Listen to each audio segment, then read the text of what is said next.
The most powerful typhoon to hit Japan in decades has caused 9 deaths near Tokyo and left at least 15 other people missing. Typhoon Hagibis is now in the far north of Japan, so authorities have lifted the rain and flood advisories in the Tokyo area.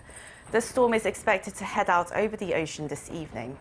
In Fukushima, the authorities there at the damaged nuclear plant reported irregular readings from the sensors monitoring the contaminated water. Korea was also hit by the storm indirectly. It caused service to be halted on a train line near Busan after high winds damaged the bridge.